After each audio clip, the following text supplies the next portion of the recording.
길이요 진리요 생명이 되신 하나님, 친히 우리의 아버지가 되어주신 하나님 감사합니다.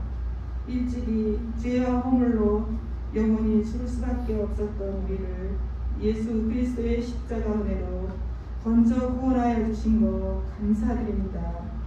갚을 수 없는 이 큰 은혜를 받았음에도 어리석고 미련하여서 하나님의 말씀에 순종하며 살지 못했던 것을 하나님 용서하여 주옵소서. 아직도 세상은 코로나 가운데 어려움을 겪고 있습니다. 하루속히 코로나가 종식되어 우리의 건강한 일상을 온전하게 회복할 수 있게 하여 주옵소서. 우크라이나와 러시아의 전쟁으로 무고한 사람들이 희생되고 있습니다. 속히 전쟁이 종식되어 평화의 삶을 살게 하옵소서. 지금도 세계 곳곳에서 선교사로 사역하며 복음을 전하는 선교사들에게 성령의 위로와 도움을 허락하여 주옵소서.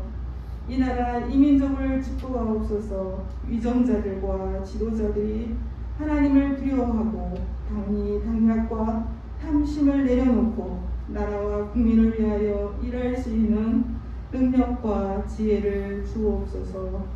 조금 있으면 민족의 명절인 설날이 다가옵니다.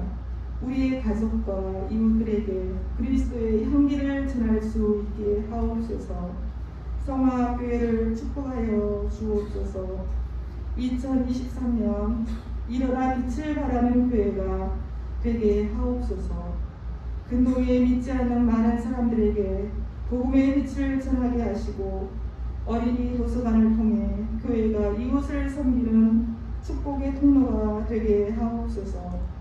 또한 다음 세대를 든든하게 세워가는 교회가 될 수 있도록 은혜를 부어 주옵소서.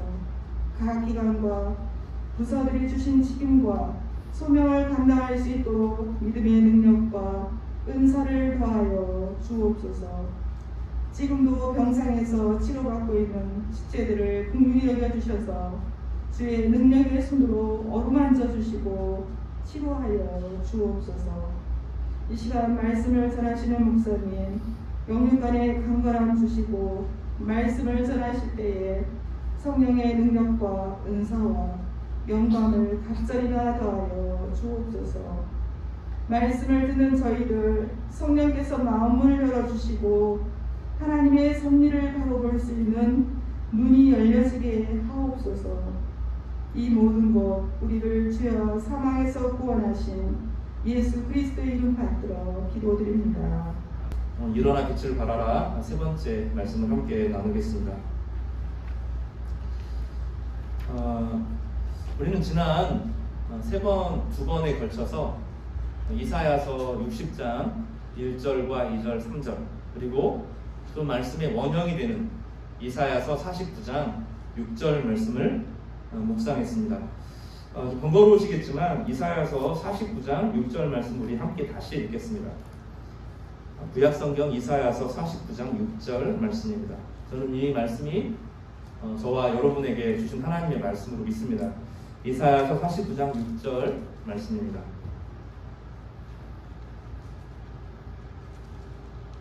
찾으셨으면 한 목소리로 이사야서 49장 6절 말씀을 함께 읽도록 하겠습니다. 시작.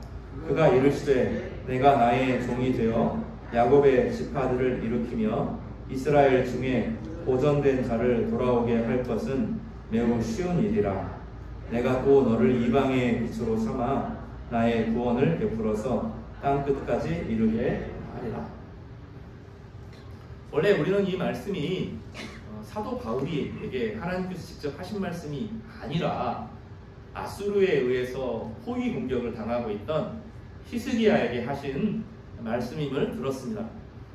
히스기야는 왕으로서 항복을 할 건지 아니면 이집트의 도움을 받든지 이 두 가지 결정을 해야 되는데 하나님께서 이사야를 통해서 하신 이 말씀을 들었습니다. 그는 영성을 준비하고 또 그가 할 수 있는 최선의 방비책을 준비하면서 아수르와 맞서기로 무모한 도전을 시작하기로 결심합니다. 그리고 하나님께서는 히스기야, 이 믿음으로 일어선 히스기야에게 은혜를 베풀어 주시는데, 히스기야를 강하게 하는 방식이 아니라 하나님이 직접 개입하셔서 하나님 두 가지 방법을 쓰시거든요. 그 스스로 일어서서 전쟁과 맞서게 하시기도 하는데, 어떤 경우에는 독특하게 하나님께서 직접 그 문제에 개입하셔서 치료하시는 것입니다.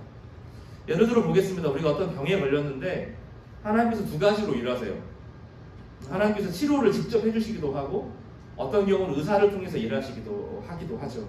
오늘 같은 히스기야 같은 경우는 기적적인 능력으로 히스기야를 도우셨고, 아수르 군사 18만 5천 명을 하루아침에 죽이시는 하나님이 대범한 결정을 하셔서 역사의 물줄기를 바꾸어 주셨습니다. 그래서 아수르는 완전히 역사에서 사라지고 이제 바벨론이라고 하는 나라가 등장하게 되는 충격적인 일들이 벌어지게 되었죠. 히스기야는 이 말씀을 따라서 일어섰습니다. 그래서 그는 이스라엘의 야곱의 자손들을 일으키는 것, 또 북이스라엘에서 신앙을 지켰던 사람들이 자기의 영적인 고향을 찾아서 예루살렘으로 내려온 사람들을 환영하고 환대하는 것, 더 나아가서 이방의 빛으로서 아수르와 맞서는 일들을 감행하였고, 하나님은 그에게 능력을 부어주셔서 그로 하여금 세상에 아주 빛나는 왕으로 사용하여 주셨던 것입니다. 그런데 우리에게 중요한 것은 이 말씀을 히스기야에게만 적용하는 것이 아니라 훨씬 후에 800년 후에 사도 바울이 예수 그리스도를 만난 이후로 자신에게 이 말씀을 적용했다는 것입니다. 오늘 우리 첫 번째로 살펴볼 것은 따라서 볼까요? 모든 것에는 때가 있다. 다시 한번 해볼까요? 모든 것에는 하나님의 때가 있다. 오늘 어린이부 예배 시간에서 잠깐 나눴지만, 제가 이번 주에 우연하게, 훅 보려고 했던 것은 아닌데 우연하게 옛날 사진을 봤어요. 한 13년, 14년 전에 준서랑 저랑 같이 있는 사진을 보았는데 준서가 너무 귀엽더라고요. 더 충격적인 게 뭐냐면 제가 잘생겼더라고요. 이게 후덕한 이미지가 아니라 눈매가 날카롭고 턱선이 막 살아있고 쌩쌩하더라고요. 근데 제가 그 사진만 보면서 좋았다 이러면 안 되잖아요. 아이는 고등학생이 되고 키가 크고 벌써 저보다 크고 얼굴에 여드름 때문에 고생을 하고 제가 책임을 져야 될 많은 일들이 주어진 것입니다. 인생에는 자신만의 때가 있죠. 그래서 과거에 머무르면 안 되고 오늘 최선을 다해야 되겠다, 그런 마음을 먹었습니다. 분명한 것은 그때도 어려웠어요. 인생이 저에게 이제 큰 교회에서 사역했지만 그때도 어려운 게 많았습니다. 지금도 여러분이 말 못할 그런 어려움들이 저에게도 있어요. 근데 한 가지 분명한 것은 외적인 어려움이 아니에요. 그때도 하나님의 은혜가 있었어요. 지금도 하나님의 은혜가 있습니다. 우리는 착각해요. 삶이 막 좋고 재밌고 밝으면 하나님의 은혜고 어려우면 하나님의 은혜가 아니라고 생각하죠. 그런데 여러분 가만히 생각해 보세요. 여러분도 잘 나갈 때가 있으셨죠? 인생의 동안에 좋은 시절이 있었잖아요. 그 좋은 시절이, 외적으로 좋은 시절이 꼭 좋았습니까? 때로는 그 시간에 허랑방탕하기도 하고 그 시간에 하나님 백성 아닌 것처럼 막 살기도 하고 그러지 않았어요? 돌아보면 참 어려웠던 순간, 고난의 순간, 슬픔의 시간인 것은 분명한데 그때 눈물 흘렸고 기도하면서 하나님 앞에 매달리고 기도하고 찬양이 막 감동으로 다가오고 기도할 때 하나님을 만져주고 그런 순간들이 기억나지 않으십니까? 이상한 것은 삶의 환경이 좋아지면 하나님의 은혜가 잘 느껴지지 않는다는 거예요. 참 우리는 이상한 사람들이에요. 삶의 환경이 좋아지고 즐거운 일이 많아지면 와 정말로 감사합니다 이렇게 할 것 같은데 안 그래요. 내가 잘한 것 같고 내가 그 안에 우뚝 서고 내가 막 자랑하고, 그리고 자랑하고 나서 돌아보면서 이건 다는 아닌 것 같은데 그런 허탈한 마음을 갖죠. 잘 나가면 남자들은 술 마시고 또 게임하러 다니고 뭐 이렇게 된다고요. 참 인생이 그래요. 그런가 하면 정말로 우리의 고난의 순간, 어려움의 순간, 분명히 외적인 상황에서는 어려웠는데 마음에 뭐가 있었어요? 하나님이 나와 함께 하시는 그 깊은 흔적들이 사실은 있죠. 제가 분명히 고백하는 것은 하나님은 살아계시고 은혜를 베푸셨다는 거예요. 나는 변했는데 중간에 나는 하나님이 신실하지 못할 때도 있었고 나는 좀 방황할 때도 있었고 나는 은밀하게 죄를 지을 때도 있었는데 하나님은 그 모든 순간에 우리와 함께 하셨다는 것입니다. 사도 바울은 이 본문을 자신에게 적용했어요. 이게 중요합니다. 사도 바울은 이 히스기야에게 하셨던 말씀을 자신의 말씀으로 받았어요. 우리가 은혜 가운데 거하면 나타나는 현상이 그겁니다. 하나님 말씀을 읽는데 다 내 말씀 같아요. 찬양을 하는데 다 내 고백 같아요. 기도하는데 눈물이 쏟아져요. 그리고 하나님이 내 옆에서 계신 것 같아요. 그런 은혜를 누리게 되는 것입니다. 그리고 그것이야말로 우리 영혼을 살리는 힘이 되는 것이죠. 사도 바울은 자신의 삶에 이 말씀을 적용했습니다. 그때 그 말씀을 붙들고 살아가면 하나님께서 길을 열어주셔요. 분명합니다. 이게 은혜, 하나님의 말씀이 하나님 말씀으로 들리는 것. 성경을 읽는데 그것이 내 마음으로 다가오는 것. 기도하는데 하나님의 은혜가 부어지는 것. 찬양하는데 그 고백이 다 나의 고백이 되는 것. 이것이 은혜입니다. 사도 바울이 원래는 사울이 시절이죠. 예수 그리스도를 만난 것은 그가 그리스도의 몸인 그리스도의 공동체를 핍박하기 위해 지금의 시리아의 수도 다마스커스 옛 이름으로 다메섹으로 가는 중이었습니다. 그는 다메섹 도상에서 예수님을 만났습니다. 그곳에서 예수님은 분명하게 나중에 사도 바울이 이야기하는데 너는 이방인의 사도로 부름을 받았다라고 분명히 가르쳐 주셨다고 말해요. 그렇지만 그가 실제로 이방인의 빛으로 이방인의 사도로 구체적으로 본격적인 사역을 시작하는 것은 그 경험 후에 즉각적으로 일어나는 것이 아니라 8년이 지난 후였습니다. 사도 바울의 인생을 추적해보면 그가 사울이 시절 아버지가 되게 부자였습니다. 다소라고 하는 곳에서 대단히 부유한 집안에서 자란 것이 틀림없어요. 그래서 그 아버지의 부 때문에 다소라고 하는 지역에서 태어날 때부터 로마 시민권자로 태어났습니다. 그런데 아버지는 좀 달랐어요. 남과. 이 아이가 로마 시민으로 부강하게 자라는 것보다 구약의 하나님의 백성으로 자라야 된다고 생각했습니다. 그래서 그는 그 아이를 청소년 시기에 랍비, 유대에서 가장 탁월한 랍비 가말리아 문화에 보내었습니다. 그리고 30쯤이 됐을 때 예루살렘에서 가말리아의 문화에서 랍비의 역할을 했던 것으로 보여요. 그리고 35쯤에 예수님이 부활하시고 나서 2년 정도 지난 후에 예수님이 이미 부활하셔서 하늘에 오르시고 나서 한 2년 정도 지난 후에 예루살렘에서 예수 그리스도를 믿는 사람들을 35살쯤에 사도 바울은 전성기에 자신의 젊음을 가지고 열심을 가지고 성도들을 핍박하는 일들을 감당했습니다. 그리고 그 연장으로 진짜 이제 유대에서 가장 각광받는 랍비가 되고 나서 그거를 확장하면서 자신이 커지기 위해서 더 공로를 세우기 위해서 예루살렘에 머물지 않고 그 위에 다마스커스 그 수리아의 수도까지 가서 그 예수님 믿는 사람을 죽이려고 했던 거죠. 자신의 계획이 있었던 거예요. 그 가운데 예수님을 만났습니다. 그는 사실은 오랫동안 성경에 정통한 사람이었기 때문에 예수님 만나고 즉각적으로 하나님 말씀이 무엇인지 알았을 거예요. 근데 그는 그렇게 하지 않았습니다. 그는 홀로 3년간 아라비아로 내려갑니다. 그래서 거기에서 기도와 말씀을 연구합니다. 사도행전 여러 곳에 사도 바울이 그렇게 했다고 나와 있어요. 그리고 나서 바로 또 성경을 충분히 연구하고 준비했으니 이방인의 사도로 서는 게 아니라 또 머뭇거립니다. 하나님께서 그를 즉각적으로 사용하지 않았어요. 그리고 또 38세에서부터 41살까지 자기의 고향에 내려와서 은둔하면서 자신의 주변 사람들에게만 복음을 전하는 소극적인 인생을 살았던 것입니다. 44살이 되었을 때, 벌써 35살에 예수님을 만나고 나면 이제 8년이 되었을 때, 43살이 되었을 때 바나바가 사울에게 찾아오게 되고요. 그리고 그 바나바의 제의를 받아들여서 안디옥에서 교회를 세우는 일을 했고 또 그 안에서 탁월한 사역을 한 2년 정도 감당했던 것으로 보입니다. 그러니까 35살에 회심했지만 35살의 회심과 더불어서 하나님의 이방인의 사역자로 부르심을 받았지만 그가 이방인들을 가르치는 사역을 감당하기 시작한 것은 8년의 시간 이후였다는 것입니다.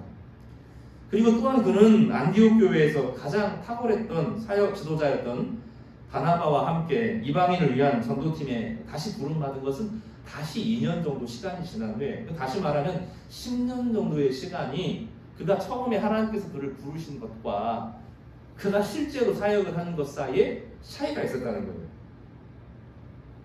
예수를 직접 만났던 사울, 다른 사람을 통해서 믿었던 것이 아니라 예수님을 통해서 직접 예수 그리스도를 만나고 그를 경험하고 그에게 소명을 따라 살기로 부르심을 받았음에도 불구하고 그가 구체적인 선교 사역에 나서는 데는 있어서 10년의 시간이 필요했던 것입니다. 사랑하는 우리 성도 여러분, 우리 개인도 그렇고 교회도 그렇고 하나님께서 우리를 부르셔요. 분명히 말씀하십니다. 그런데 시간이 지나면서 하나님의 부르심이 많은 사람들이 흩어져요. 분명히 하나님께서 나를 사랑하시는 것 같은데 하나님 나를 쓰시고 어떤 현장에서 직접 일으키시는 데까지 시간이 필요한데 많은 사람들은 그 시간에 지쳐서 나가 떨어집니다. 어떤 사람은 자신의 욕망을 따라 삽니다. 어떤 사람은 자신의 필요를 위해 따라 삽니다. 어떤 사람은, 대부분의 사람들이 그런데 두려움으로 인생을 살아갑니다. 이제 해리포터에 보면 웜테일이라고 하는 그 쥐 모양을 하다가 사람으로 변한 그런 사람이 있어요. 그런 이제 그 어떤 이제 그 볼트모트의 제자 같은 사람이 있는데 그는 올바른 게 뭔지를 알아요. 볼트모트가 악이고 악을 따라가면 안 된다는 걸 알아요. 근데 그게 너무 무서워요. 볼트모트가. 그래서 그는 꼼짝을 못합니다. 그래서 악을 행해요. 계속. 근데 많은 사람들이 인생을 살아가는 동기가 두려움이에요. 두려움.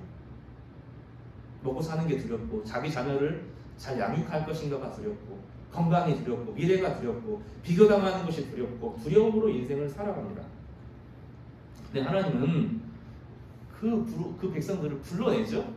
그리고 나면 우리로 하여금 하나님께서 그 부르심에 집중하기를 바라요. 하나님 나를 왜 부르셨는가? 하나님이 나를 예수 그리스도 안에 부르셨는가? 하나님께서 예수 그리스도 안에서 우리를 불렀을 때 우리가 분명히 기억해야 될 것은 죄사함과, 나중에 죄사함이 얼마나 중요한지 말하겠지만 죄사함, 의로우심, 영생의 과정을 거치도록 하시는데 이 과정을 거치는 것이 중요한 것이 아니라 하나님이 우리를 어떠한 목적과 어떠한 의미를 가지고 만들어 가시고 빚어 가신다는 데 있어요. 하나님께서 우리를 있는 그대로 내버려 두시는 것이 아니라 그냥 이 땅을 겨우겨우 꾸역꾸역 살다가 천국 가게 하시는 게 아니고요. 우리 인생을 불꽃처럼 사용하시고자 하는 의지가 있는 거예요. 예수 안에 있으면 하나님께서 여러분을 사용하시기를 원하시고 우리가 사도 바울처럼 마음을 열고 하나님께 순종하는 마음을 가지면 반드시 사용하십니다. 그때 우리는 최고의 기쁨을 누리게 될 거예요. 사도 바울은 그런 인생을 나중에 사는데 10년의 시간을 기꺼이 견뎌낸 거죠. 그리고 그 가운데 그가 자기가 준비해야 될 최선의 것을 준비합니다. 그는 성경을 연구했고 기도하는 시간을 가졌고 그리고 한 번의 선교사로 나가지 않고 안디옥 교회 하나님께서 굳이 그곳에 부르셔서 공동체를 경험하게 하시고 그 교회의 선교사로 파송받게 한 거죠. 서정주 시인이 이렇게 말합니다. 한 송이 국화꽃을 피우기 위해 봄부터 소쩍새는 그렇게 울었나 보다. 한 송이의 국화꽃을 피우기 위해 천둥은 먹구름 속에서도 그렇게 울었나 보다. 그립고 아쉬움에 가슴 조이던 먼 젊음의 뒤안길에서 이제는 돌아와 거울 앞에 선 내 누님같이 생긴 꽃이여 노란 내 꽃잎이 피려고 간밤에 무서리가 저리 내리고 내게는 잠도 오지 않았나 보다. 꽃 하나 피울 때 온 우주가 움직여서 주목해 보았다는 거죠. 꽃 한 송이 피울 때 그런다고 하면 우리 인생이 온전하게 피어날 때 하나님께서 어떤 노력을 기울이실까요? 그래서 우리의 인생을 두려움에 포커스를 두면 안 돼요. 어떤 일이든지 간에 하나님의 시각으로 보아야 됩니다. 하나님께서 이 모든 일을 통해서 나를 사용하실 것이다. 나를 연단하시는 과정이다. 이 모든 것 가운데 하나님의 섭리가 있다. 하나님의 백성에게는 하나님의 섭리가 분명히 있다.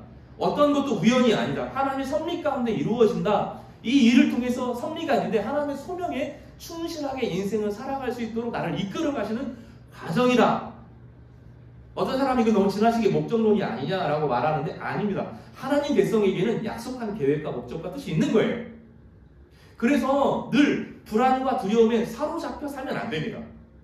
세상은 항상 불안과 두려움으로 우리를 흔들죠. 국가가, 정치가 가만히 내버려 둡니까? 오르지 않은 월급봉투, 세상에 오르는 물가 가만히 둡니까? 자녀들의 문제가 내 뜻대로 됩니까? 안 돼요. 불안과 두려움이 항상 있습니다. 거기 잡아먹히면 안 되는 거예요. 예배라고 하는 것은 단절하게 만들어져요. 불안과 두려움이 내 인생을 지배하지 못한다. 나는 하나님의 종이다. 예수 그리스도께서 나를 위해서 십자가에서 죽으셨다. 하나님은 온 우주를 창조하신 분이시고 오늘 나에게 성령을 통해서 힘을 돋아 주시는 분이시다. 하나님은 오늘 예배 시간에 나에게 말씀하시는 분이시다. 깨닫게 하시는 거죠. 그 마음을 가지고 어느 순간 성경을 읽는데 사도 바울 이사야서의 말씀을 읽으면서 와, 이거 하나님이 나에게 주신 말씀이지. 예수 그리스도를 통해서 하신 말씀이 이 말씀이지. 나는 유대인들을 위한 사도가 아니라 이방인을 위한 사도지 하고 자신의 소명을 명확하게 확인하는데 10년이 걸렸잖아요. 하나님께서 예배 가운데, 기도 가운데, 찬양 가운데, 설교 가운데 계속 말씀을 하시는 거예요. 여러분, 이 말씀을 따라 살아가시기를 바랍니다. 분명히 이렇게 세워주십니다. 우연이 없어요. 실패하는 것 같고 좌절하는 것 같고 낙망하는 것 같고 그렇지 않습니다. 그 모든 것 가운데 하나님의 은혜가 있어요. 어떤 사람은 그 고난 가운데 하나님의 은혜를 누리는 사람이 있는가 하면 어떤 사람은 고난 가운데 고난이 휩쓸려 가요. 먹힙니다. 어느 순간 정신을 차려보고 나면 시간이 3년이 지나고 4년이 지나고 5년이 지나고 허송세월한 거죠. 다시 시작해야 돼요. 다시 처음으로 돌아가야 돼요. 다시 시작해야 돼요. 이게 되게 어려운 일이거든요. 그래서 매일매일 하나님의 은혜 가운데 나아가시는 여러분 되시기를 주님의 이름으로 축복합니다. 말씀에 머무르는 것 쉬운 일이 아닙니다. 우리가 직장 생활하고 경력을 쌓고 막 하는 거 쉽잖아요. 아니 제가 착각했어요. 어렵잖아요. 그죠? 말을 잘못했습니다. 어려운 일이에요. 직장 상사에게 적응하는 거, 인간관계에 적응하는 것, 내 커리어를 세우는 것, 영어 공부하는 것, 토플 공부하고, 독일어 공부하고, 철학 공부하고, 뭐 기술 공부하고, 자격증 따고 되게 어려운 일이잖아요. 근데 그런 일은 어렵다고 생각을 합니다. 근데 이게 어렵다고 생각하지 않아요. 말씀은 언제든지 내가 읽으면 되는데 그 생각하죠. 뭐 기도는 언제든지 뭐 기도하면 되지 생각하죠. 뭐 예배는 언제 드리고 싶으면 드리면 되지 뭐. 교회는 항상 거기 가면 있을 것 같죠. 여러분은 아니에요. 여러분 지금 한 20년만 저는 그렇게 믿지 않습니다. 한 20년, 10년, 20년도 보지 않습니다. 10년만 지나면 전주교회 반절은 없어질 겁니다. 유년주일학교부터 사라지기 시작하고 여러분 지금 대학교 지방에서 저기 없어지는 이야기 어제 그제 신문에 났는데 저 남쪽에서부터 과에 학생들이 하나도 오고 나간다는 거예요. 근데 대학이 없어지기 시작하죠. 전북대는 무사학교 갔으니까 원광대는 벌써 무사하지 못하죠. 몇 명이 미사지는지 말하지도 않습니다. 교회는 안 그렇습니까? 저희 교회만 해도 그래요. 어르신들 벌써 많이 돌아가셨어요. 그만큼 어린이들이 들어오지 않죠. 왜냐하면 결혼을 안 하고 청년들이 부모님과 함께 신앙을 떠났는데 이 안에 어린아이들이 존재하기가 어렵죠. 여러분 교회가 계속 있을 것 같습니까? 영국 교회 같이 안 될 것 같아요. 영국의 세뇌교회 어른들 할머니들만 몇 명 있고 교구 목사님들이 목사가 된다는 것을 어떻게 받아들이냐면 저는 그렇게 생각 안 합니다. 그냥 어른들 함께 늙어가는 거죠. 그래서 장례 잘 치러지고 그럼 다른 교구 가고 이렇게 되는 거죠.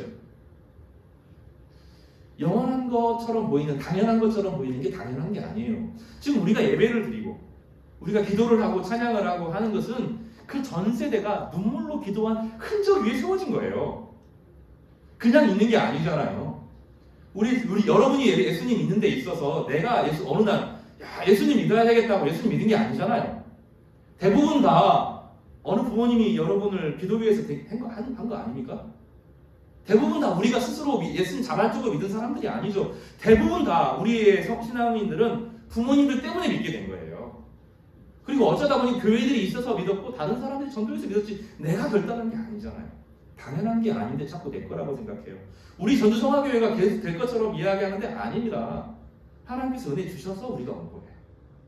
어르신들이 기도하셔서 교회를 세운 것이고 눈물의 기도 가운데 교회가 세워진 거죠. 그래서 우리가 당연한 것으로 여기면 안 되고 이 말씀에 오래 머무르는 것이 어려운 일이에요. 여러분 항상 말씀에 언젠가 내가 말씀 읽으면 되지 안 그렇다니까요. 힘들어도 다시 말씀 앞에 서야 돼요. 기도가 언제든지 될 것 같죠? 안 돼요. 기도가 쉬운 게 아니에요. 기도가 안 자라요. 교회 공동체도 책 한 권 읽는 거 어려워요. 나이가 들면 갈수록 어려워지죠. 한 장 읽었는데 눈물이 주르륵이잖아요. 감동받아서 그런 게 아니라 눈이 아파서 책을 못 읽어요. 지금 읽으셔야 됩니다. 이 모든 것, 말씀에 머무르고 기도에 머무르고 예배에 머무르고 교회 공동체 가운데 머무르고 신앙 서적을 읽고 함께 믿음으로 교제하면서 그 모든 일을 통해서 하나님께서 우리를 자라가게 하시는 계획이 있어요. 사도 바울은 자란 겁니다. 35살에서부터 45살까지 낭비한 게 아니고 그 기간 동안에 충실히 자란 거예요. 그래서 정말로 이방인의 사도로 쓰임 받기에 부끄럽지 않았던 것입니다. 예루살렘 교회는 안디옥 지역의 이방인들과 유대인들이 한 마음으로 모여 예배한다는 사실을 알았고 그들이 가만히 있으면 안 되고 도움이 필요하다는 사실을 알았습니다. 그래서 그들을 도울 수 있는 적절한 사람 바나바를 보냅니다. 그리고 바나바는 자신의 사역을 시작하는 데 있어서 이방인들을 이해하고 도울 수 있는 자가 자신이 적인자가 아님을 유대인들을 잘 도울 수 있지만 이방인들을 도우는 데 있어서 자기가 적인자가 아니라는 걸 알았어요. 그래서 사울이라는 사람을 부릅니다. 그리고 바나바의 제안을 통해서 사울은 비로소 내가 하나님께서 이방인의 사도로 불렀는데 이제야 비로소 그 역할로 나를 이끄셨구나 하는 것을 확인했던 것처럼 보입니다. 그래서 그는 다소의 자신의 고향을 떠나서 비로소 안디옥 교회 개척자로 자신의 역할을 분명하게 한 것입니다. 그리고 안디옥 교회에서 이방인과 유대인들과 함께 섞여 있는 공동체에서 복음을 전할 때, 가르칠 때 하나님께서 그 공동체 가운데 강력한 마음을 주셨어요. 기도하고 금식으로 준비해라. 그래서 그 교회 전체가 기도하고 금식으로 상당히 오랜 시간을 보냈어요. 그럴 때 하나님께서는 아주 의외적인 명령을 내려주시는데 그 교회에서는 없어서는 안 될 두 사람이죠. 교회를 세운 바나바와 바울, 유대인들을 잘 이해하는 바나바, 예루살렘 교회와 연결하는 바나바, 그런가 하면 이방인을 너무나 잘 알고 예수 그리스도를 직접 경험하고 성경에 정통하고 성경 전체를 그리스도 중심으로 볼 수 있는 바울, 가장 중요한 두 사람을 떼어서 이방인의 사도로 이방인에게 복음을 전하는 사역에 헌신하도록 요청하셨어요. 놀라운 것은 이 안디옥 교회 전체가 받아들였다는 겁니다. 그리고 비로소 사도 바울은 하나님의 말씀에 순종하여 이것이 자신의 소명인 줄 알고 떠나는 것을 통해서 이방인들에게 복음을 전하는 전도팀으로, 선교팀으로 부름을 받게 된 것이죠. 여러분, 하나님 말씀에 오래 머무르는 것이 손해가 아닙니다. 기도하는 마음을 붙잡는 것이 손해가 아닙니다. 조금 상황이 좋아지면 기도를 금방 놓쳐요. 어떤 상황이 좀 정리가 되는 것 같으면 기도를 금방 놓아버립니다. 어느 상황이 어려울 때는 말씀도 붙드는데 좀 상황이 괜찮아지면 금세 옛날로 돌아가요. 본성이 드러납니다. 우리의 본성이 금세 드러납니다. 내가 어떤 사람인지 나타나요. 근데 하나님이 계속 어려움을 주실 수 없잖아요. 방치가 되는 겁니다. 그래서 기도도 안 하고 말씀도 보지 않고, 그리고 나면 상황은 해결됐는데 내 신앙은 안 자라요. 준비가 돼서 뭔가 하나님의 쓰임 받도록 그 영혼이 자라도록 하나님이 충분히 기회를 줬는데 안 자라 있어요, 사람이. 그래서 쓰지를 못해요. 다시 또 딜레이 돼요. 이게 성경에 되게 중요한 이야기입니다. 하나님께서 원하시는데 하나님께서 그를 쓰지 못하는 사람들이 존재해요. 사울 같은 사람이 그런 사람이었고 이스라엘 공동체도 그런 순간들을 겪습니다. 그러면 그렇게 헛성생을 보내지 마십시오. 그러니까 말씀을 보고 기도를 하고 공동체에 머무르고 함께 그 공동체 안에서 으쌰으쌰하고 윷놀이하고 밥 먹고 하는 게 헛성생활이 아니에요. 모든 것이 은혜입니다. 당연한 것이 아니에요. 하나님이 우리가 당연히 누릴 권리가 있어서 이 교회를 주시고 예배를 주시고 공동체를 주신 것이 아닙니다. 너무 쉽게 공동체를 저버리는 행동을 하시면 안 됩니다. 너무 쉽게 이 공동체를 떠나거나 어떤 환경과 조건에 따라서 다른 걸 막 붙들고 그것이 우선순위가 되면 안 돼요. 하나님이 우리를 이끌어 가시는 길이 있어요. 때가 돼서 보내시면 가시면 돼요. 하나님께서 때가 돼서 길을 열어주시면 그때 움직여도 괜찮아요. 그런데 야망으로 욕망으로 두려움으로 움직이면 안 돼요. 하나님께서 우리를 이끄시는 길들이 있는 거예요. 중요한 것은 깊이 말씀에, 기도에, 공동체에 여기 뿌리를 내리는 거예요. 두려워하시면 그 깊이 뿌리를 내리시기를 바랍니다. 그럼 제가 민들레 비유를 여러 번 이야기했잖아요. 때가 되면 바람이 불면 날아가요. 홀씨가 날아가는데 이 민들레 홀씨가 전 세계를 정복해요. 민들레 영토는 겉으로 보기는 요만한 땅인데 민들레가 차지하는 영역은 전 세계의 우주거든요. 민들레가 없는 땅이 없거든요. 바람이 있는 곳이면 어디나 하나님의 영토인 거예요. 그래서 때가 되면 우리의 인생을 세우시는 겁니다. 이것은 청소년들도 마찬가지고 청년들도 마찬가지고 대학생들도 마찬가지고 어른들도 마찬가지예요. 하나님의 공동체 앞에 예배 가운데 기도 가운데 깊이 뿌리를 내리시기를 바랍니다. 그러면 때가 되면 하나님께서 우리를 적절한 상황에 필요에 맞게 가장 의미 있게 가장 복되게 우리를 심으시고 역사하시는 것입니다. 사도 바울이 바로 그 증거입니다. 사도 바울은 이사야서의 말씀을 자신의 말씀으로 깊이 적용했어요. 이것이야말로 하나님이 나에게 하시는 말씀이다. 그리고 때와 조건과 환경 가운데 바나바를 통해서 금식 기도를 통해서 하나님 부르실 때 기꺼이 순종함으로 하나님의 역사를 이룬 것입니다.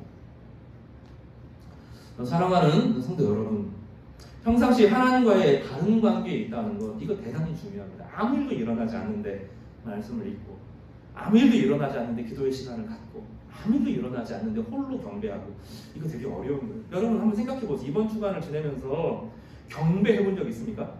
예배 시간에 말고. 예배 시간에도 우리가 언제나 경배를 못 드리는데 집에 혼자 있으면서 찬양을 한번 해보신 적 있어요?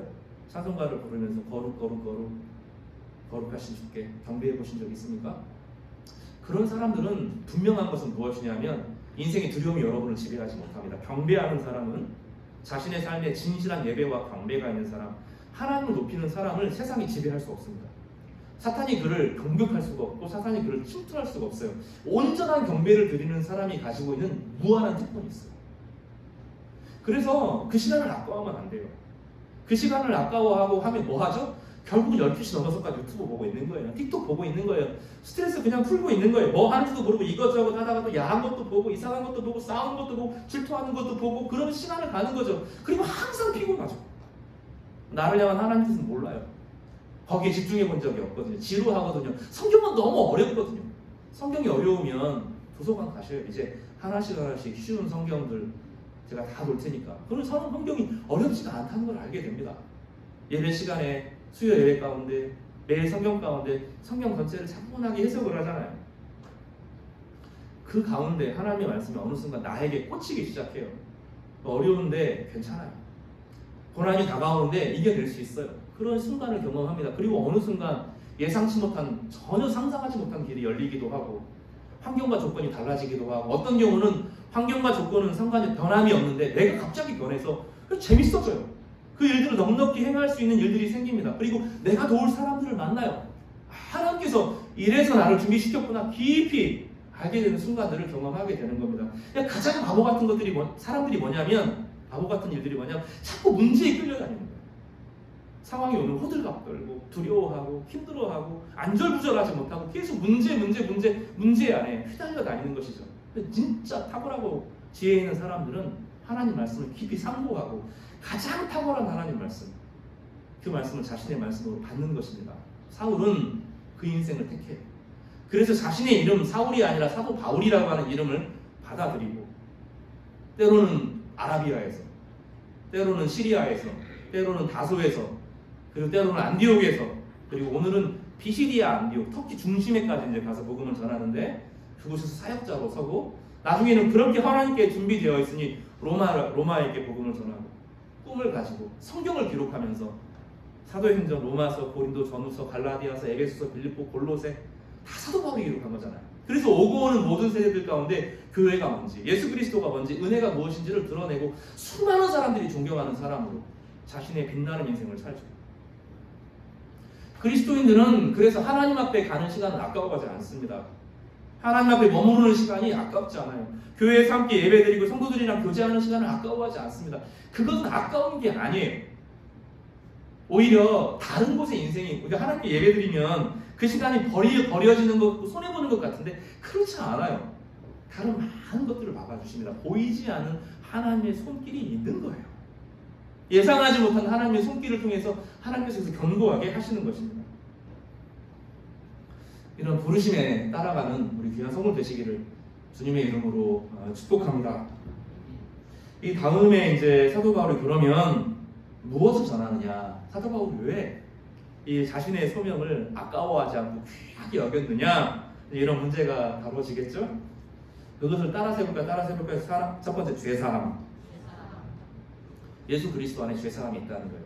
죄사함이 가볍지가 않습니다. 얼마나 중요한지 살펴보겠습니다. 따라서 해볼까요? 의롭다 하심을 얻음. 따라서 마지막으로 영생. 사도 바울은 자신의 사도행전 13장에서 자신이 이방인의 사도의 역할을 이 세 가지로 정의합니다. 오늘은 구체적으로 다루지는 않겠습니다. 이 죄사함이라고 하는 것은 죄의 무서움을 아는 거예요. 우리가 이 시대가 우리를 가장 속이는 것이 무엇이냐면 죄는 그냥 욕망이고 실수라고 가르치는 겁니다. 죄는 욕망이나 실수가 아닙니다. 죄는 사람을 죽이고 부패하게 하고 타락하게 하고 하나님의 저주를 받게 하는 것입니다. 하나님은 여기서부터 우리를 건지십니다.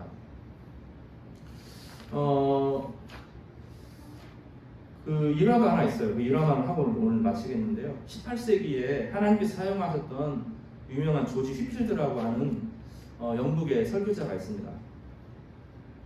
어느 날 많은 사람들에게 설교를 하고 있었어요. 언제나 그가 전했던 것처럼 그날도 이제 이 휘필드라 목사님, 제가 정말로 존경하는 분인데, 그는 죄의식을 진지하게 다루면서 청중들에게 묻습니다. 이 세상에서 제일 무거운 것이 무엇입니까? 사람들은 인생에 고달프잖아요. 인생이 자기 자녀의 짐, 또 과거의 상처를 도무지 극복하지 못하는 사람이 있어요. 어떤 사람은 중독 또는 술이기도 하고 미움이기도 하고 여러 가지 중독들의 그 짐이기도 하죠. 어떤 사람들은 가족관계가 깨어진 것, 이게 다 무거운 짐이잖아요. 그런데 휘필드는 그렇게 말하죠. 죄의 짐입니다. 성경 중에 한 사람이 이제 말을 합니다. 지금 설교 일방적이지만 예전에 설교가 주고받는 식의 설교도 많았거든요. 예. 젊은이가 이제 이야기를 하는 거예요. 목사님 죄송한데 저는 무거운 죄의 짐이라는 것의 무게를 전혀 느끼지 못합니다. 나는 죄짐을 져본 적이 없는데요. 죄가 뭐 지고 무겁습니까?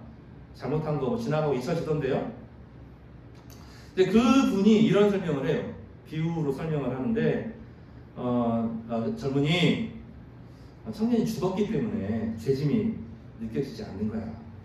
죽은 송장에게 바위돌을 얹어보게나 그가 무겁다고 느끼겠는가? 이런 질문이에요. 죄를 짓고도 이 죄가 나중에 하나님 앞에 얼마나 크게 문제가 되는지, 우리 인생의 문제에서 얼마나 큰 걸림돌이 되는지, 내 인생을 얼마나 무너뜨릴 것인지, 그리고 그 죄를 통해 사탄이 어떻게 역사하고 우리를 좌지우지 흔들지, 이거를 모르는 것은, 자각하지 못하는 것은 죽었기 때문이다. 죽은 송장에게 무거운 돌멩이를 얹어놔도 못 느끼는 것과 똑같다는 거예요. 우리는 사실은 죄가 얼마나 무서운지 몰라요. 그러니까 죄에서 자유롭고 죄 사함을 받는다는 것이 죄가 얼마나 파괴적이고 무섭고 두려운지를 전혀 자각하지 못하기 때문에 생기는 것입니다. 로마서 6장 23절에 죄의 삭은 사망이라 그랬어요. 하나님의 은사는 그리스도 예수 우리 주 안에 있는 영생이라고 말합니다. 이 죄의 삭은 사망인데 이 사망이 얼마나 무서운지 모른다는 거예요. 다음에 좀 구체적으로 이야기하겠습니다. 의롭다 하심이라는 게 시편 1편에 복 있는 사람은 악인의 꾀를 쫓지 아니하며 이제 의인에 대한 이야기를 하는 거죠. 우리는 죄인이죠. 기본적으로 완전한 의인에 다다를 수는 없어요. 그런데 하나님께서 하나님과의 바른 관계 가운데 예수 그리스도를 통해서 우리를 의롭다 하심을 우리 가운데 허락하시는 경우들이 생기거든요. 근데 이것은 분명히 친음한을, 하나님께서 우리를 죄가 있는데 의롭다고 부르실 뿐만의 관계를 넘어섭니다. 어느 순간 하나님과의 관계 가운데 화목의 관계를 누리게 돼요. 우리 가운데 그런 일이 벌어지거든요. 그렇다고 사람이 100% 깨끗하고 정결하고 완전한 사람은 아니에요. 그런데 그 사람이 어떤 일이 일어나는 거냐면 하나님이 최소한 좋아요. 하나님의 사랑을 느껴요. 하나님이 우리를 사랑하시는 것을 알아요. 나도 하나님이 좋아지기 시작하는 관계를 경험해요. 이것을 의롭다 하심에 대한 이야기입니다. 그러니까 죄에서부터 죄가 있는데도 의롭다 하심으로 예수 그리스도를 통해서 부르실 뿐만 아니라 예수 안에서 하나님과 화목의 즐거움을 누립니다. 그때 기도 응답이 일어나는 거예요. 여러분, 의롭다 하심을 얻는 것은 그래서 중요해요. 하나님과 내 관계가 바르게 되고 내가 하나님이 무서워서 하는 것이 아니라 하나님이 좋고 하나님이 나를 사랑하시는 것이 느껴지고 하나님의 친밀감이 경험되어질 때 이걸 의롭다 하심을 얻었다라고 표현하거든요. 구약 성경에서 말하는 의로움은 그런 의로움을 말하는 거예요. 완전한 것이 아니라 나와 하나님 사이에 지금 관계가 좋은 상태, 화목의 상태, 화평의 상태가 중요합니다. 그때 기도가 응답되어져요. 그래서 중요한 겁니다. 사도 바울은 이 세 가지를 이제 한 영생에 대한 이야기를 하는데, 제가 다음 주는 명절이라 힘들고 그 다음 주에 조금 더 구체적으로 이야기할 텐데, 이 세 가지를 사도행전 13장 38절에서 48절까지 적용해서 이야기하는 겁니다. 오늘 주보를 좀 볼까요? 주보에 제가 구분을 했어요. 38절에 이렇게 나오죠. 우리 같이 읽어보겠습니다. 시작. 그러므로 형제들아, 너희가 알 것은 이 사람을 힘입어 어떻게 돼요? 죄 사함을 너희에게 전하는 이것이며 죄사함이죠. 두 번째 뭡니까? 또 모세의 율법으로 너희가 의롭다 하심을 얻지 못하던 모든 일에도 이 사람을 힘입어 믿는 자마다 의롭다 하심을 얻는 이것이라. 나중에 보면 48절에 이방인들이 다 듣고 기뻐하며 하나님 말씀을 찬송하며 영생을 주시기로 작정된 자는 다 믿더라. 이 세 가지 관계죠. 저 구원파가 말하는 것은 이 첫 번째 것만 이야기하는 거예요. 이 사람이 이거 죄사함을 입는 것. 그게 신앙의 본질이에요. 신앙이 그건 시작점이라고요. 더 나아가서 하나님과의 깊은 화목 가운데 하나님이 좋아하시는, 하나님이 즐거워지는, 하나님의 모든 것이 기뻐지는, 하나님과 나와의 모든 관계가 아름다워지는 것. 그 가운데 어떤 일이 일어난다고요? 기도가 응답되어지는. 기적이 그때 일어나는 거예요. 하나님의 소명의 백성으로 비로소 활동하게 돼요. 당당히 사람들 앞에 주눅들지 않고 당당해지는 일들이 벌어집니다. 하나님이 내 편인 것을 알아요. 나도 하나님의 편인 것을 사람들이 알기 시작합니다. 그런 일들이 일어나게 되는 거죠. 말씀 정리하겠습니다. 오늘 두 가지를 크게 다뤄요. 첫 번째로는 다시 해볼까요? 모든 하나님의 사람에게는 하나님의 때가 있다. 그래서 지금 두려움과 욕망에 휘둘리지 마시기 바랍니다. 지금 상황에 어려운 것 가운데 눈 돌리지 마세요. 그것이 여러분의 인생을 결정하지 못합니다. 사도 바울이 하나님의 말씀을 묵상하고 깊이 연구하고 예배 가운데, 말씀 가운데, 기도 가운데 깊이 뿌리를 내렸을 때 하나님 적절한 때 그를 가장 의미 있게 사용하여 주셨습니다. 사도 바울이 전한 두 번째, 사도 바울이 구체적으로 전한 것이 무엇이라고요? 따라서 볼까요? 죄사함, 의롭다 하심, 영생. 교회 안에 그 복이 있습니다. 그래서 하나님의 말씀을 따라서 여러분 죄사함의 은혜가 여러분에 있기를 바랍니다. 그러기 전에 뭐가 필요할까요? 죄가 죄로 두려워지는 것. 죄가 얼마나 무서운지, 내 인생을 사실은 얼마나 주눅들게 하고 나를 붙잡고 있었는지를 자각하는, 죄의심이 얼마나 큰지를 경험하는 것. 그리고 예수 그리스도로 말미암아서 이 죄의심이 벗겨진 것이야말로 얼마나 큰 은혜를 주셨는지를 깨닫는 것. 더 나아가서 예수 그리스도를 힘입어 살아갈 때 하나님과 우리 사이에 화평이 주어지고 하나님의 기도가, 우리가 드려지는 기도를 주님께서 신실하게 응답하시는 그런 축복이 우리 모두에게 임하기를 주님의 이름으로 축복합니다. 기도하겠습니다. 거룩하신 하나님 아버지, 사울 되었던 자가 예수 그리스도로 말미암아 사도 바울로 계명하고 일어나 빛을 발하여 온 세상에 복음을 전하는 것을 알게 하여 주시며 감사합니다. 그의 과거의 인생은 자신의 욕망을 위해서, 두려움을 위해서, 사람들의 명예를 얻기 위해서 사는 인생이었다면 이제 그는 두려움과 욕망과 그 모든 것에서 벗어나서 하나님의 은혜 위에 살고 있습니다. 주여, 우리에게 이 은혜를 허락하여 주시옵소서. 그리하여 이 교회 안에 있는 죄사함의 은총, 의롭다 하심을 얻는 은총, 영생의 기쁨을 함께 누리게 하여 주시옵소서. 하나님 아버지, 우리에게 이 은혜를 주신 것을 귀히 여기게 하시고 하루하루의 삶이 주님이 주시는 큰 은혜로 충만하여 줄 수 있도록 주여 역사하여 주시옵소서. 예수님의 이름으로 기도드렸습니다. 아멘. 주보에는 407장인데요. 우리가 아까 불렀던 그 찬양으로 헌금송을 대신하겠습니다. 407장이 아니라 여기 은혜라는 찬양이 있는데 같이 찬양하겠습니다. 곡이 좀 높아서 좀 어렵지만 같이 한번 해보겠습니다. 영호가 반지 좀 저기 이렇게 띄워주세요.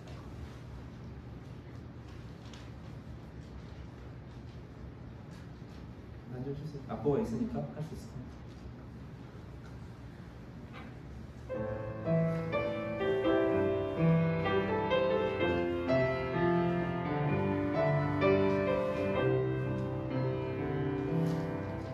내가 누려왔던 모든 것들이,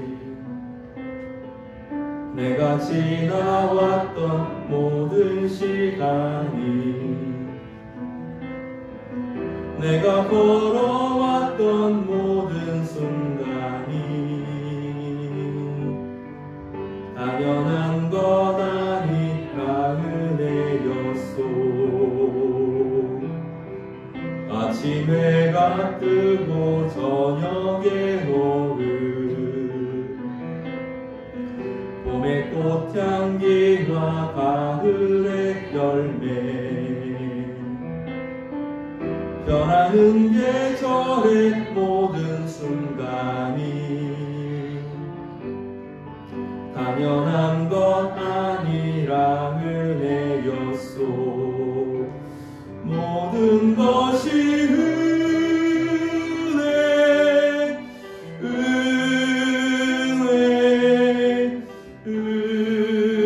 은혜, 바로 은혜. 내 삶에 당연한 것 하나도 없었던 것을 모든 것이 은혜, 은혜였소. 내가 이 땅에 태어나 사는 것, 어린아이 시절과 지금까지 숨을 쉬며 살며 꿈을 꾸는 것, 당연한 것 아니라 당연한 것 아니라 은혜였소. 내가 하나님의 자녀로 살며 오늘 찬양하고 예배하는 삶, 복음을 전할 수 있는 축복이 당연한 것 아니라 은혜였소. 모든 것이 은혜,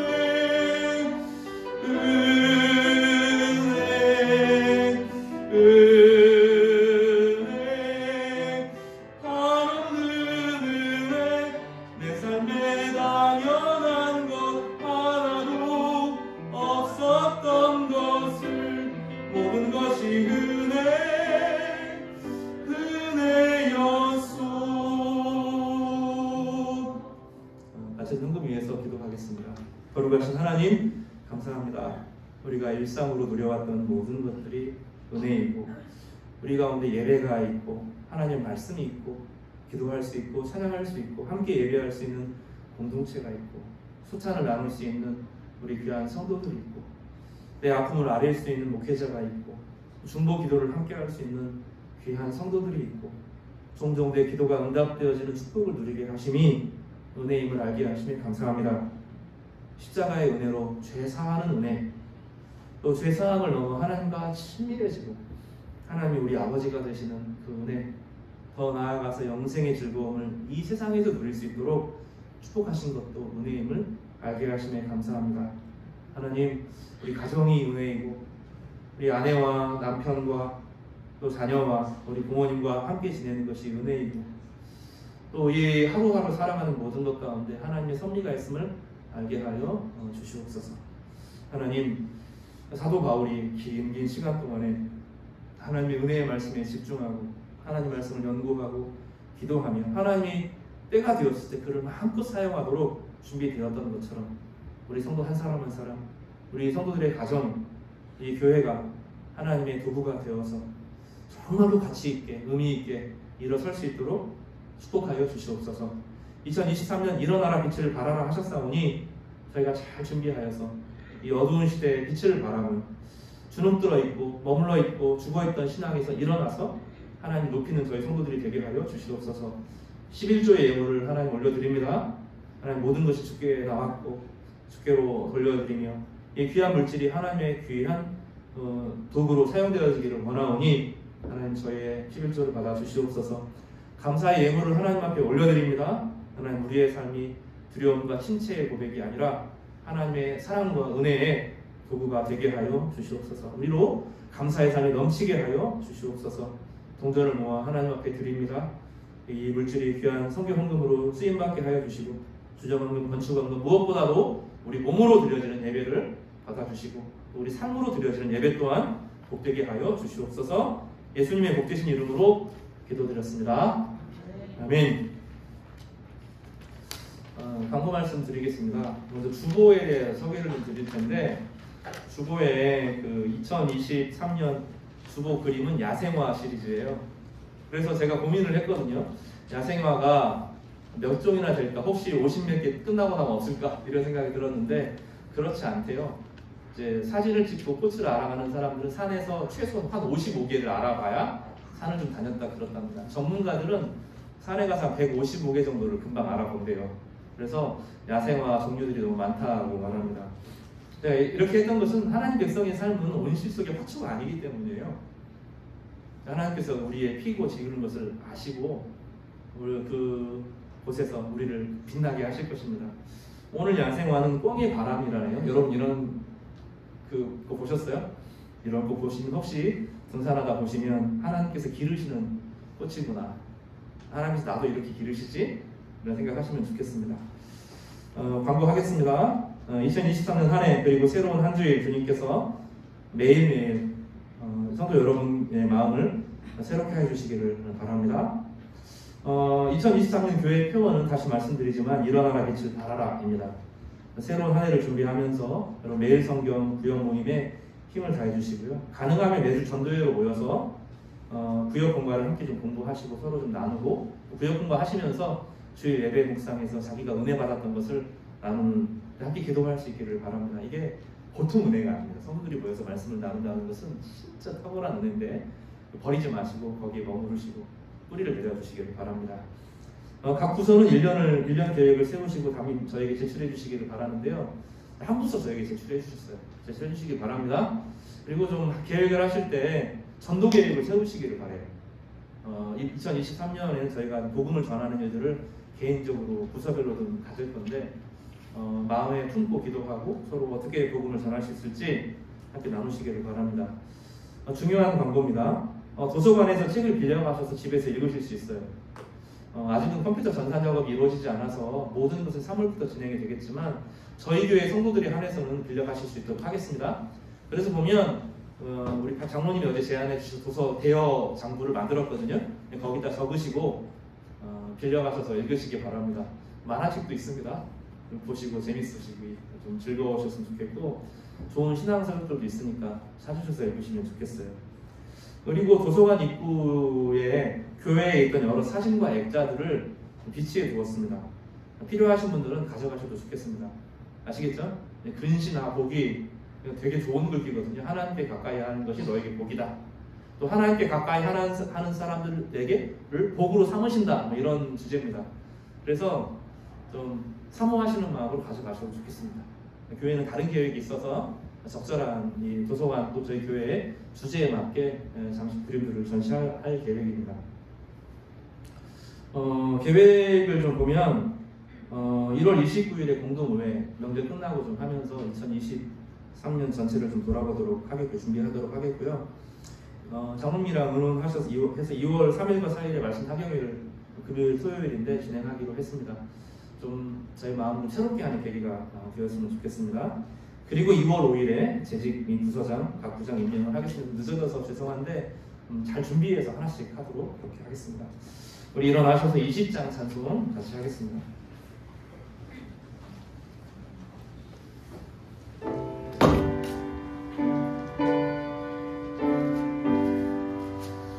큰 영광 중에 계신 주 나 찬송합니다.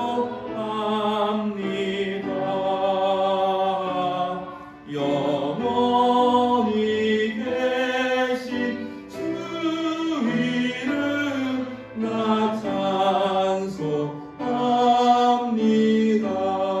4절입니다. 그 온유하신 주 음성 날 불러주시고 그 품에 품어 주시니 나 찬송합니다.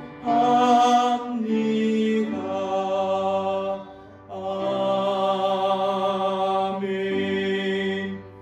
서로 축복하겠습니다. 여호와는 내게 복을 주시고 너를 지키시기를 원하며 여호와는 그의 얼굴을 내게 비추사 눈에 베푸시기를 원하며 여호와는 그 얼굴을 내게로 향하여 드사 평강 주시기를 원하노라. 아멘. 아멘. 우리 저기 아이들 2명이 예배 드리고 저 뒤에도 윤아도 있는데 우리 아이들을 위해서 큰 격려로 한 해 꿈을 이루도록 우리 박수 한번 드리겠습니다. 윤아도 한 주간 한 해 동안 멋있게 지내기를 바래. 드신 분들 반갑습니다. 축도하겠습니다. 지금은 우리를 죄에서 건지시고 영원한 사망의 저주가 아니라 하나님과 가까이 하여서 우리의 기도를 응답되도록 부르시는 예수 그리스도의 은혜와 예수 그리스도 안에서 우리의 말을 귀히 여기시고 신이 이루시며 그 뜻을 이루시는 하나님 아버지의 극진하신 사랑과 오늘 우리에게 다시 힘을 북돋아 주셔서 신치와 두려움을 딛고 일어서며 빛으로 살아갈 수 있도록 함께 하시는 성령의 은혜가 하나님 백성으로 주의 말씀에 깊이 뿌리를 내리며 기도하며 경배와 찬양을 올려드리며 하나님의 온전한 백성으로 빛을 발하기 원하는 우리 모든 성도들과 그의 가족과 그가 기도하는 모든 제목들 위해 이 세상에 고통당하지만 소망을 잃지 않은 모든 이들에게 지금부터 영원까지 함께 있을지어다. 아멘.